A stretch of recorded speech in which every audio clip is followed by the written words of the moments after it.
जोहार दोस्तों, आप सभी का मेरे चैनल झारखंड एसएम इग्नाइट में स्वागत है, जहां हम करते हैं झारखंड की तैयारी काफ़ी आसान भाषाओं में। जैसा कि आप जानते हैं, कल इंडिपेंडेंस डे है और कल का दिन भारत के लिए बहुत ही महत्वपूर्ण है, क्योंकि इस दिन को पाने के लिए, अचीव करने के लिए कितने फ्रीडम फाइटर ने अपनी जान गंवाए थे। जैसे महात्मा गांधी, जवाहरलाल नेहरू, भगत सिंह, ऐसे बहुत सारे इतने हैं कि मैं अपने फिंगर में काउंट भी नहीं कर सकती वो लोग के नाम। तो प्लीज़ कल आप जाओ बाहर बाहर में, आप इस दिन को बहुत ही अच्छे तरीके से मनाओ, भारत के कल्चर, भारत के संस्कृति को जानो। तो happy independence day in advance. तो हम शुरू करते हैं आज का क्लास। आज हम पढ़ने वाले हैं सीएनटी एक्ट का पार्ट 5। जैसा कि आप जानते हो, इसका 4 वीडियो ऑलरेडी मैं अपने चैनल पे अपलोड कर दी हूँ। अगर आप नहीं देखे हो तो प्लीज़ वो चारों वीडियो को देखो, क्योंकि तभी आप उस चीज़ों को यहाँ पे कनेक्ट कर पाओगे। आप चाहोगे कि अचानक से आप ये वीडियो देखो तो आपको चीज़ें नहीं समझ में आएगी। पहले आप चारों वीडियो को समझो और फिर यहाँ पर आकर के आगे की चीज़ें जानो, तब आपको लगेगा कि ये स्टोरी क्या थी। बिल्कुल एक फ्लो में आप चीज़ों को समझ पाओगे। और आप जानते ही हो कि ये टॉपिक कितना इम्पॉर्टेंट है जेपीएससी के लिए, क्योंकि इससे हर साल 5 सवाल पूछे जाते हैं, मतलब 10 नंबर। अगर आप मेरे वीडियो को देख रहे हो तो 10 नंबर तो आपके आ ही जाएंगे। पहले हम पढ़े थे chapter 1, chapter 2, chapter 3, chapter 4, chapter 5, chapter 6, chapter 7, chapter 8, chapter 9, chapter 10, chapter 11 तक हमने ऑलरेडी पढ़ रखा था, जिसमें हम जाने थे कि सीएनटी एक्ट क्यों आया, किसके लिए आया, कौन कौन जो मेन लीडर थे, ऑक्यूपेंसी रैयत, नॉन ऑक्यूपेंसी रैयत, रैयत हैविंग खुदकट्टी राइट, मुंडा खुदकट्टी राइट, उन लोग के, और रेंट के प्रोविजंस क्या है, और भी सारी चीज़ें हमने पढ़े थे। आज हम लोग पढ़ने जा रहे हैं रिकॉर्ड। आज हम पढ़ेंगे चैप्टर 12, चैप्टर 13, चैप्टर 14 और चैप्टर 15, और एक और वीडियो आएगा और उस वीडियो के तहत हम सीएनटी एक्ट को रैप करोगे। उसके बाद मैं एक और वीडियो अपलोड करूंगी। अगर ये 5 वीडियो 6 वीडियो अगर आप देख लेते हो तो उस वीडियो को पढ़ के आप चीज़ों को बहुत ही अच्छे तरीके से याद कर लोगे, जैसे आप गर्लफ्रेंड की मोबाइल नंबर याद करते हो। तो आपको सारी चीज़ें काफ़ी ईजी लगेगी। तो चलिए हम शुरू करते हैं आज का chapter 12। So let's get started.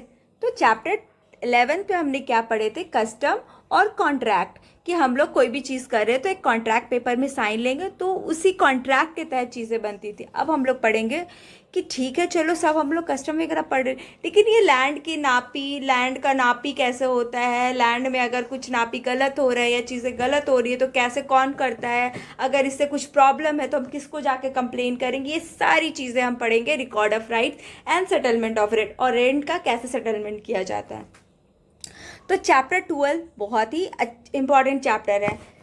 तो सबसे पहले सेक्शन 18 कहता है, 80 कहता है कि जो पावर होता है लैंड का सर्वे करने का और प्रिपेयर करने का, वो किसके पास होता है? डीसी। डीसी बोलता है कि जाओ आप इसके लैंड को सर्वे करो, कितना है, कितना एकड़ है, क्या है, और उसको फिर ऑफिशियली रिकॉर्ड करता है। वो क्या कर रहा है? पहले वो क्या किया? सर्वे किया, उसको क्या किया? रिकॉर्ड किया। अब रिकॉर्ड किया, मान लो कि ये खेत है, इसका रिकॉर्ड कर दिया। अभी रिकॉर्ड करने के लिए क्या रखेगा? नाम क्या है, कितना एकड़ ज़मीन है, कहाँ रहता है, कैसा लैंड है, खुदकट्टी राइट लैंड है या फिर नॉर्मल लैंड है, ये सारी चीज़ों को रिकॉर्ड करता है। अब मान लो ये एक पूरा खेत है, ठीक है ना, यहाँ बीच में पानी है, तो इस पानी पे किसका किसका राइट है? क्या इधर वाले खेतों का भी राइट है या फिर यही चारों खेतों का राइट है? ये बताएगा पावर किस पे? वाटर का, वाटर को रिलेटेड। इसके बाद फिर ये ड्राफ्ट प्रिपेयर करेगा कि हाँ ऐसे ऐसे चीज़ें हैं मैम, ये लोग का ये ज़मीन है, ये वाटर का प्रोविज़न है। अगर इसमें कुछ भी एरर आता है तो वो चीज़ों को वो इम्प्रूव करेगा। उसके बाद ये फाइनल ड्राफ्ट पब्लिश करेगा, और पब्लिश करके कहाँ लगा देगा? गांव के मेन जो एरिया होता है ना, वहाँ पे लगा देगा। और ये तब तक चेंज नहीं होगा जब तक इसको कोर्ट में चैलेंज नहीं किया जाएगा, क्योंकि ये ऑफिशियली इसे हम लोग सही मानेंगे।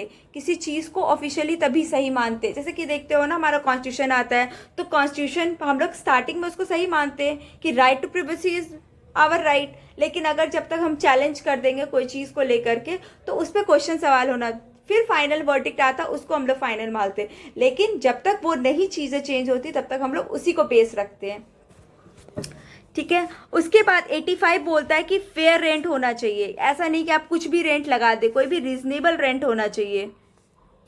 उसके बाद फिर 86 में बोलता है कि अगर दो भाइयों के बीच में लड़ाई हो रहा है तो ये ज़मीन किसका होगा, ये डिसाइड करेगा कौन, सेटलमेंट ऑफिसर। सेटलमेंट ऑफिसर से इसका ओनरशिप डिसाइड होगा। उसके बाद क्या है कि अगर अगर कोई भी चीज़ें प्रॉब्लम हो रही है, अगर हमें कोई भी चीज़ को जानना है या किसी चीज़ में प्रॉब्लम है तो हम लोग किसके पास उस केस को लेके जाएंगे, रेवेन्यू ऑफिसर, ना कि किसी कोर्ट पे जाएंगे हम लोग इस चीज़ को लड़ने के लिए। अगर कोई भी प्रॉब्लम है तो हम लोग कहाँ जाएंगे, रेवेन्यू ऑफिसर। कहाँ जाएंगे, रेवेन्यू ऑफिसर। ये इंपॉर्टेंट है, याद रखना। उसके बाद फिर 87 ए क्या बोलता है, अगर मान लो कोई भी सबटल लैंड है, मतलब एक लैंड है जिसमें आप अंडर रैयत को भी दे, तो अंडर टेनेंट को भी बुलाया जाएगा उस चीज़ के लिए। उसके बाद उस चीज़ जो आप रिकॉर्ड बनाया, जो आप इशू किए थे उसका रिकॉर्ड बनाया, उसको रिव्यू करेगा। कौन करेगा, रेवेन्यू ऑफिसर। उसके बाद अगर उसमें कुछ प्रॉब्लम है, कोई स्पेलिंग गलती है तो उसका फिर करेक्शन होगा। 90 क्या बोलता है, उस स्पेलिंग को करेक्ट करेंगे। ठीक है। अगर आपको 91 क्या बोलता है, stay of certain proceeding before DC or civil court when order made for preparation of record of right, stay ongoing land dispute till survey। अगर मान लो कि आपका सर्वे चल रहा है और आप इस पर ऑलरेडी कोई डिस्प्यूट चल रहा है, तो इस चीज़ पे आप जा करके कोर्ट में या रेवेन्यू ऑफिसर के पास इस चीज़ों को, केस को नहीं लेके जा सकते हो जब तक ये सर्वे चल रहा है। जब तक सर्वे चल रहा है हर चीज़ पे स्टे लग जाएगा, आप इस लैंड से रिलेटेड कुछ भी नहीं कर पाओगे, समझे। नेक्स्ट हम लोग पढ़ते हैं, स्टे हो गया आपका। अब बार टू जुरिडिक्शन ऑफ कोर्ट। अगर आपका कोई भी चीज़ है, अगर कोई भी प्रॉब्लम है तो अभी मैं बताई कि आप कोर्ट नहीं जा सकते, या कहाँ पे जाना होगा आपको, रेवेन्यू ऑफिसर या सेटलमेंट ऑफिसर, ये कोई भी हो सकता है, मेनली रेवेन्यू ऑफिसर होता है। ठीक है। उसके बाद 93 क्या बोलता है, stay of certain proceeding before DC और civil court when record of right is final recorded out but related odd case is pause to avoid the conflict. अभी मैं बताई ना स्टे वाला कॉन्सेप्ट कि पुराना वाला चीज़ें, वो सारी चीज़ें को स्टे लगा देगा। उसके बाद फिर ये बताएगा period of which rent entered, मतलब अगर आप कोई भी चीज़ लगा रहे हो तो वो 5 साल या 10 साल के लिए लागोगे, ये नहीं कि आप 1 साल में चीज़ें ख़त्म कर दो, वो कुछ पीरियड के लिए लागू होगा। रेंट अगर आप कुछ चेंज कर रहे हो, कुछ बढ़ा रहे हो, घटा रहे हो, तो एक कम से कम एक पीरियड के लिए लागू होगा। अब ये जो केस फाइल किए हैं इस पे एक्सपेंस कौन भरेगा, इसका जो खर्चा है, लॉयर हो गया या कोई भी चीज़ का इसका एक्सपेंस कौन भरेगा, तो हु विल पे, ये भी बताता है। ठीक है। अब 96 बताता है कि power of revenue officer to give effect to agreement compromise to the recorded, मतलब कोई भी चीज़ रिकॉर्डेड है उस पर क्या कॉम्प्रोमाइज़ ये है, वो सारी चीज़ों को बताता है रेवेन्यू ऑफिसर। 97 बताता है कि किस दिन से ये लागू होगा, क्या 2024 से लागू है या 2026 से लागू होगा या आज से लागू होगा, डेट ऑफ सेटलमेंट बताएगा। ठीक है। 98 बताता है कि रिवीजन करो उस रिकॉर्ड का। मान लो कुछ गलत, मतलब गवर्नमेंट, मान लो कि सपोज कि आप एक चीज़ों को ले आए हो, रेंट सपोज ब्ला ब्ला ब्ला समथिंग सब रेंट है, तो स्टेट न्यू सर्वे को आप कोई नया सर्वे आ रहा है तो ओल्ड जो ऑर्डर है उसको हम लोग अपडेट करेंगे अकॉर्डिंग टू क्या, न्यू सर्वे। अगर न्यू सर्वे में बोल रहा है कि अगर रेंट इंक्रीज होना चाहिए तो जो ओल्ड चीज़ें जो हुई थी, जो अमेंड की गई थी या फिर चेंजेस की गई थी, वो अकॉर्डिंग टू दैट उस चीज़ों को अपडेट कर दिया जाएगा। 99 क्या बोलता है, इन्हेंसमेंट। अगर मान लो कि हम लोग बोल दिए कि XYZ एक रेंट आ गया है, अब इसको हम लोग नहीं बदल सकते, स्टिल इंक्रीज कर सकते गवर्नमेंट। अगर पूरे सर्वे को रिजेक्ट कर देता है तो फिर भी हम लोग रेंट को इंक्रीज कर सकते हैं। अगर कोई सर्वे लेके आ रहे हैं, अगर उसमें रेंट इंक्रीज नहीं हो रहा है या कुछ भी हो रहा है और रिजेक्ट कर दिया उसको, तो फिर भी रेंट इंक्रीज होगा। ऐसा नहीं कि सर्वे खत्म हो रहा है तो रेंट भी नहीं इंक्रीज होगा। ठीक है। अब 100 क्या बोलता है कि validation of direction given before commencement of this act for the record of certain right अगर old order before the act remain valid. अगर कोई भी चीज़ ऊपर इसके इस एक्ट के आने से पहले अगर कुछ है, मान लो 2024 में कुछ चेंजेस लाया गया है, तो ये एक्ट आने के पहले, मान लो कोई CNT एक्ट आया है, इसके पहले जो चीज़ें मैं बताई थी शायद पहले वाले वीडियो में, पुरानी चीज़ें स्टिल लागू रहेंगी। अब 100A क्या बोलता है कि application to certain provision of right. अगर मान लो कि कोई पैस्चर लैंड है या फॉरेस्ट प्रोड्यूस लैंड है, तो इस चीज़ पे एप्लीकेशन आप ले करके इस चीज़ों को कंजर्व कर सकते हो। ठीक है।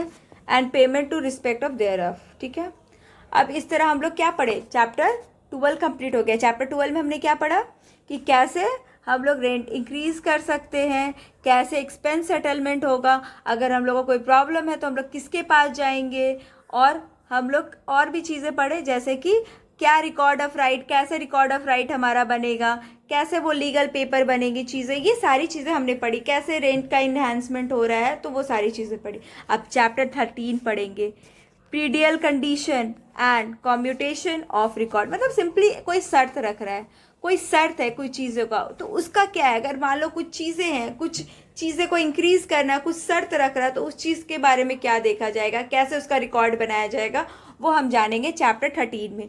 अब चैप्टर 13 क्या बोलता है, देखो 101 बोलता है प्रोहिबिशन। अगर आप कोई नया शर्त लेके आ रहे हैं, जैसे कि आपका एक रिकॉर्ड ऑफ राइट में बोला गया कि आप 5 साल के बाद ही रेंट बढ़ा सकते हैं, और ये 1 साल के बाद बोलता है कि आप इस लैंड पे तभी तक काम करोगे जब आप हमको 2 बकरी भी देना शुरू करोगे, या फिर आप 10 पैकेट बोरा राइस दे रहे हो तो साथ साथ में आप सब्जी भी उगा रहे हो तो सब्जी भी दो हमको 2 पैकेट।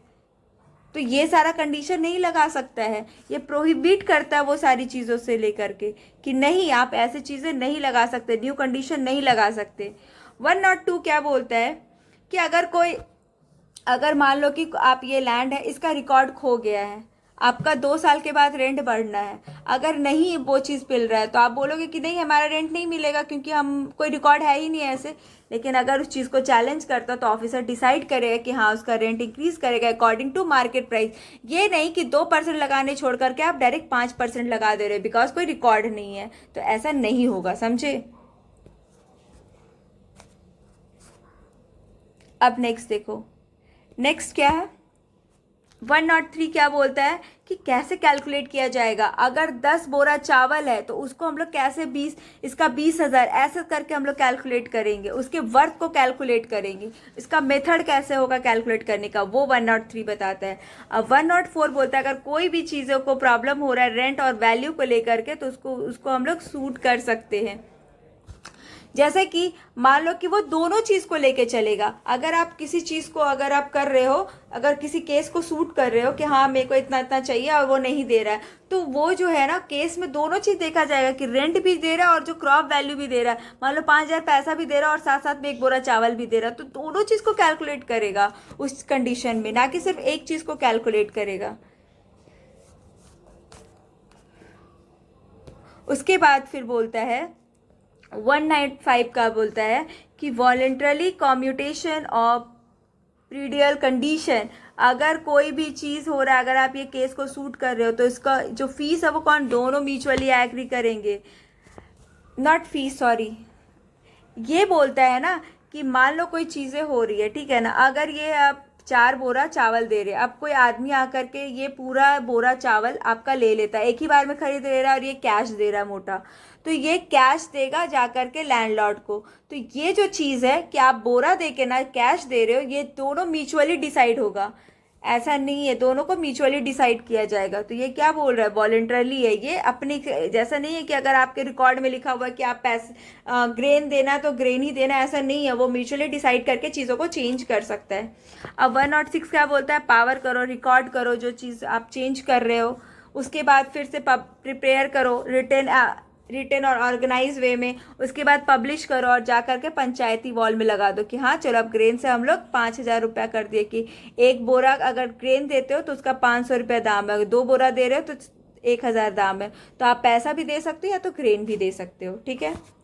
अगर कोई प्रॉब्लम है तो अपील करो, अगर आप अनहैप्पी हो चीज़ों को लेकर के, ये क्या करेगा, रेवेन्यू ऑफिसर रिवाइज करेगा कि चीज़ें क्या सही है, क्या लीगैलिटी ऑफ केसेस डिटरमाइन करेगा, फिर उस पर सर्वे करेगा, फिर उस पर नोट बनाएगा और उसको कहाँ लगा देगा, विलेज बोर्ड पे कि हाँ मैंने ये डिसीजन दिया and this is the final decision. और decision of question as to whether payment in kind और पेमेंट ऑफ रेंट, और वो भी डिसाइड करेगा कि क्या हम लोग को सिर्फ रेंट पे करना इन काइंड या तो हम लोग को सर्विस भी देना पड़ेगा। जैसे कि एक लैंड है उस पर बोल दिया कि आप 10 kg मस्टर्ड देते हो, तो क्या आपको सर्विस भी देना पड़ेगा, इसके बदले आपको 1 दिन उसके लैंड में एक्स्ट्रा काम करना पड़ेगा, ऐसा ये सारी चीज़ें भी बताता है। मतलब पूरी चीज़ें बता दे रहा है ये, हर चीज़ एक एक चीज़ को डिटेल में डिस्कस किया गया, ताकि आगे जाके इन फ्यूचर कोई प्रॉब्लम ना हो। कोई जा कर के कोई भी चीज़ें अगर हो रही है तो आराम से इसे आकर के आप चीज़ों को देख सकते हो। फिर कमिटमेंट ये कब से लागू होगा, क्या 2026 से होगा या 27 से होगा। फिर इसका एक्सपेंस क्या उन लोग दोनों मिल के भरेंगे या फिर कौन भरेगा, ये भी वो लोग डिसाइड करेगा।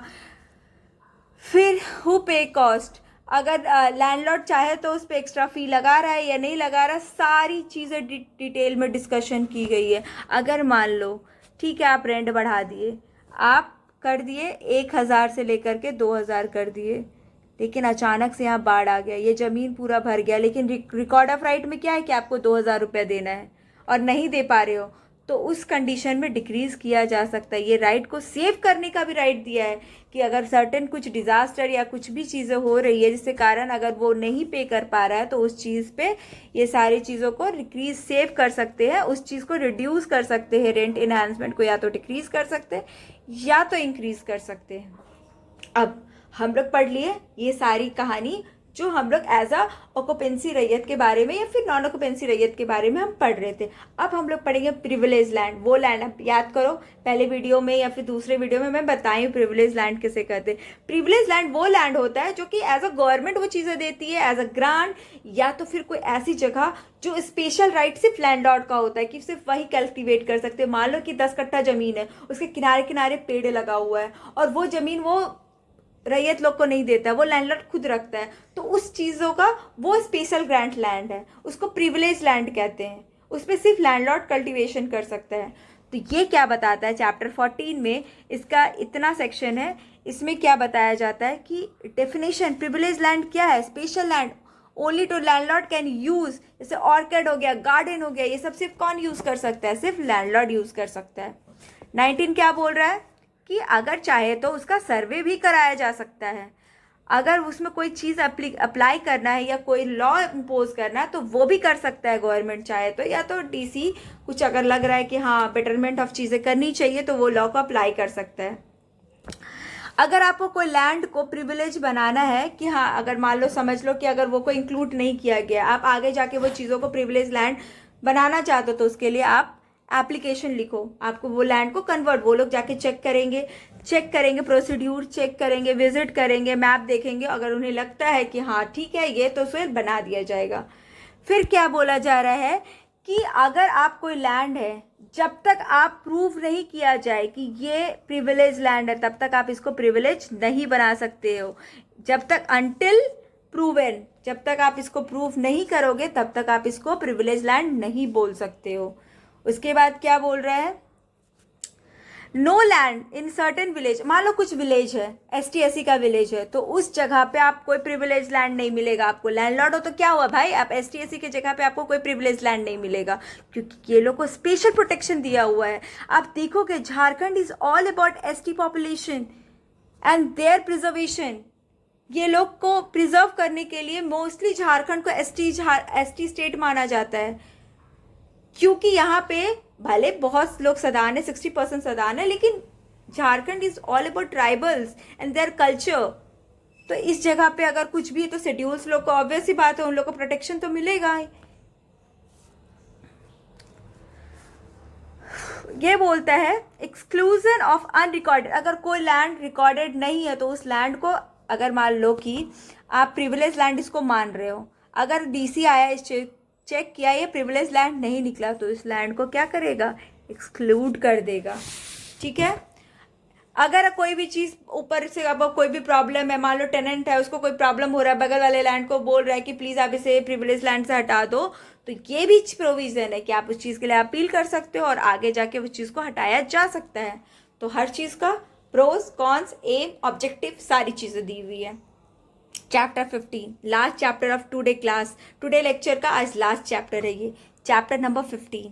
अब देखो हम लोग पढ़े थे ना चैप्टर नंबर 6 में नॉन ऑक्यूपेंसी रैयत, और चैप्टर नंबर 5 में क्या पढ़े थे, रैयत हैविंग खुद कट्टी राइट। अब खुद कट्टी राइट से क्या प्रोविजन है, इसका रिकॉर्ड ऑफ राइट कैसे बनेगा, इसमें ऑब्लिगेशन क्या है रैयत लोगों को जो जिसके पास खुद कट्टी राइट है, इसमें विलेज हेडमैन का क्या प्रोविजन है, इसमें और कौन कौन क्लास ऑफ टेनेंट है, ये सब हम लोग इस चैप्टर में पढ़ेंगे और इसके टोटल इतने सेक्शंस हैं। ठीक है, इसमें क्या बोलता है कि रिकॉर्ड ऑफ राइट, इसमें क्या बोला जाता है ना कि खुद कट्टी राइट के क्या लैंड का क्या ड्यूटीज है, ये सब चीज़ को, इसका ओरिजिनल क्लैन होल्डर क्या है, ये सब चीज़ रिकॉर्ड किया जाता है और रिटर्न लिखा होता है सारा चीज़। अगर कोई चीज़ों को आपको, अगर कोई चीज़ आपको उस जगह पे खुद कट्टी लैंड पे अगर अप्लाई करना, तो वो भी अप्लाई किया जाता है, एप्लीकेशन हो सकता है। अगर कोई चीज़, कोई लैंड को आप इंक्लूड कर रहे हो एज अ खुद कट्टी लैंड, तो उसका नोटिस देना होगा, एंट्री।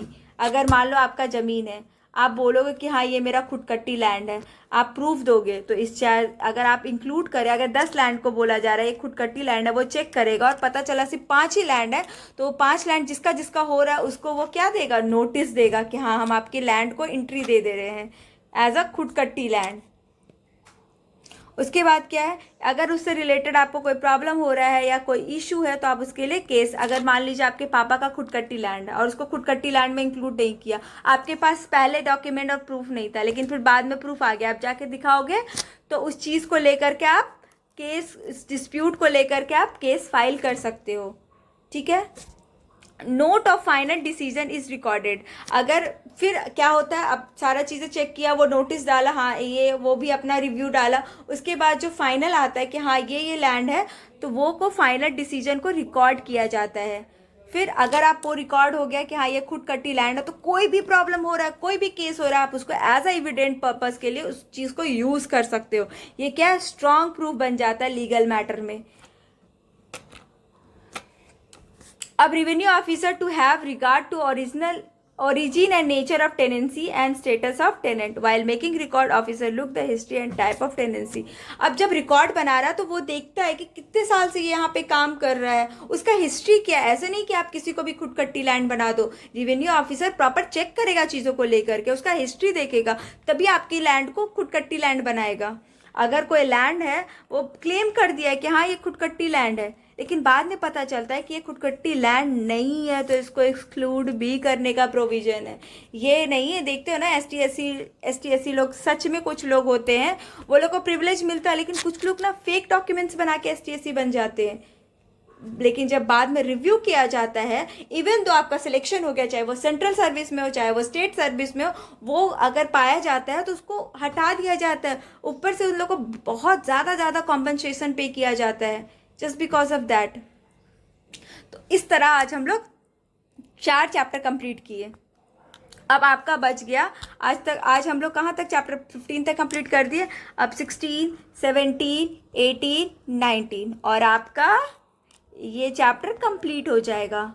और ये कंप्लीट होने के बाद आपका एक प्रॉपर वीडियो मैं बनाऊंगी, वो हार्डली हाफ एन आवर से 1 आवर के बीच में होगा, थोड़ा सा लंबा होगा, लेकिन वो वीडियो देखोगे ना तो आपका जितना भी क्वेश्चन आया हुआ है अभी तक JPSC में CNT को लेकर के, वो सारे क्वेश्चन वहाँ होंगे और आ भी सकता है इन फ्यूचर वो भी होंगे। कैसे आपको सारे सेक्शंस याद करने, वो सब मैं रटवाऊंगी, तो टेंशन मत लो। आप बस मेरे चैनल को ज़्यादा से ज़्यादा सपोर्ट करो, ताकि मैं ऐसे ही और वीडियो बना सकूं जो आपके लिए JPSC का प्रिपरेशन काफ़ी आसान कर दे। तो please do like, share and subscribe, और सारे वो दोस्तों को भेजो जो JPSC की तैयारी शुरू करने का सोच रहे हैं। तो प्लीज़ ज़्यादा से ज़्यादा लाइक करो, शेयर करो और सब्सक्राइब करो। और कोई भी प्रॉब्लम हो तो कमेंट सेक्शन में कमेंट करना मत भूलना। बाय बाय, तब तक के लिए जोहार।